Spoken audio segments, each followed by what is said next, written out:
Lietuvos ministro pirmininko Algirdo Butkevičiaus vadovaujamos vyriausybės sprendimu sustabdytas mažų kaimo mokyklų naikinimas. Nuo uždarimo išgelbėta apie 150 mokyklų. Vyriausybė skyrė 67 milijonus litų, iš kurių apie 27 milijonai atiteks mažoms kaimo ir miestelių mokykloms.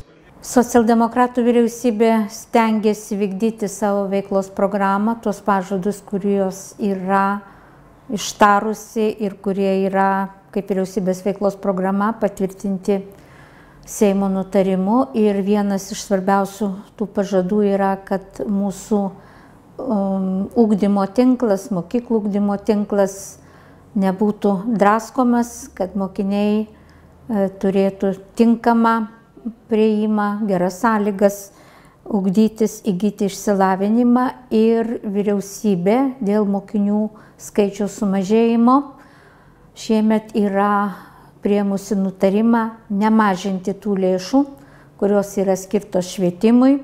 Ir dėka to šiais mokslo metais mūsų mokyklų tinkle išliks 150 mokyklų, kurios dėl klasių nevisiško užpildymo pagal vyriausybės normatyvą galėtų būti ir uždarytos.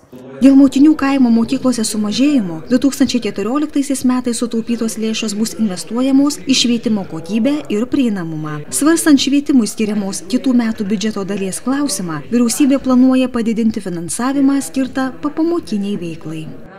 Vėlgi rūpinamasi, kad tie 5 litai, kurie yra skirti mokiniui, nėra pakankama paskata mokytojams ir mokyklom, kad norint plėtoti ir rimčiau organizuoti neformalųjį ugdymą, reikėtų geresnio finansavimo, kad ir būrelė, ir kita veikla popamokinė būtų labiau efektyvi, įdomesnė ir labiau pritrauktų moksleivius į šitą užimtumo formą.